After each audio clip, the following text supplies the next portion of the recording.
Assalamualaikum warahmatullahi wabarakatuh. Halo semua, selamat datang kembali di channel Jembatan Syafaat. Kami sangat senang dapat berbagi konten menarik dengan kalian. Jangan lupa untuk like, subscribe, dan nyalakan notifikasi agar tidak ketinggalan video-video menarik lainnya. Baiklah, mari kita mulai. Menjaga kemesraan suami istri sampai akhir hayat adalah dambaan semua orang. Karena kemesraan adalah suatu bentuk kasih sayang yang harus selalu kita jaga. Walaupun umur sudah tua, kemesraan tetap wajib selalu kita jaga sebagaimana Nabi kita Rasulullah SAW. Berikut ini kami bacakan beberapa hadis tentang kemesraan Nabi SAW bersama istri-istrinya. Tidak ada salahnya membangun kemesraan antara suami istri walau umur sudah mulai tua. Rasulullah Muhammad SAW bahkan dikenal sebagai pria yang sangat mesra dan sangat memperhatikan istri-istrinya. Berikut ini adalah hadis rahasia kemesraan Rasulullah SAW.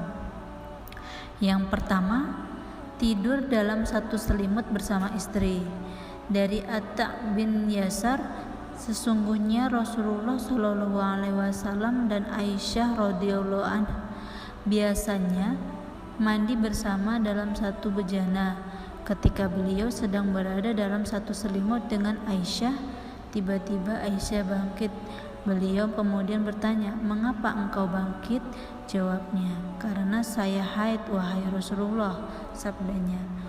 "Kalau begitu pergilah, lalu berkainlah dan dekatlah kembali padaku." Aku pun masuk lalu berselimut bersama beliau. Riwayat Sa'id bin Mansur.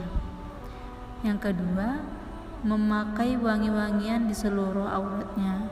Aisyah berkata, sesungguhnya Nabi SAW apabila meminyaki badannya, beliau memulai dari auratnya dan mengolesinya dengan murah atau sejenis bubuk wangi, dan istrinya meminyaki bagian lain untuk seluruh tubuhnya. Hadis riwayat Ibnu Majah. Yang ketiga, mandi selalu bersama istri.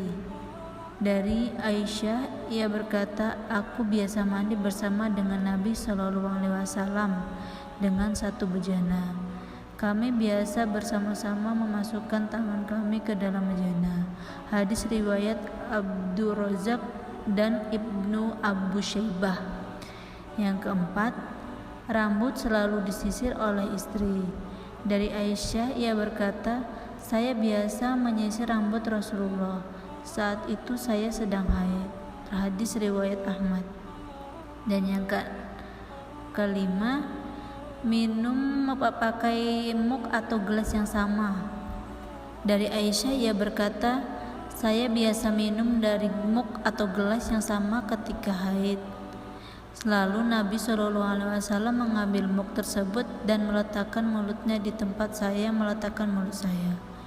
Lalu beliau minum, kemudian saya mengambil mug, lalu saya menghirup isinya. Kemudian beliau mengambilnya dari saya, lalu beliau meletakkan mulutnya pada tempat saya meletakkan mulut saya. Lalu beliau pun menghirupnya. Hadis riwayat Abdurrazzaq dan Sa'id bin Mansur. Yang keenam, selalu mencium istri. Dari Aisyah bahwa Nabi SAW biasa mencium istrinya setelah wudhu. Kemudian beliau sholat dan tidak mengulangi wudunya. Hadis riwayat Abdurrazzaq. Yang ketujuh, tiduran di pangkuan istri. Dari Aisyah, ia berkata, Nabi biasa meletakkan kepalanya di pangkuanku walaupun aku sedang haid. Kemudian beliau membaca Al-Quran. Hadis riwayat Abdurrazzaq. Yang kedelapan, memanggil dengan kata-kata mesra. Rasulullah biasa memanggil Aisyah dengan beberapa nama panggilan yang disukainya, seperti Aish dan Humairah atau pipi merah delima. Nabi SAW memanggilku wahai Humairah, yang artinya pipi kemerah-merahan. Hadis riwayat An-Nasai. Begitulah kemesraan Nabi SAW yang tidak pernah pudar sampai beliau wafat. Pentingnya kemesraan demi menjaga rasa kasih sayang. Jangan sampai panggilan sayang kita menjadi panggilan yang tidak enak didengar, hingga misalnya seperti ndut, cipit, jelek, dan lain-lain.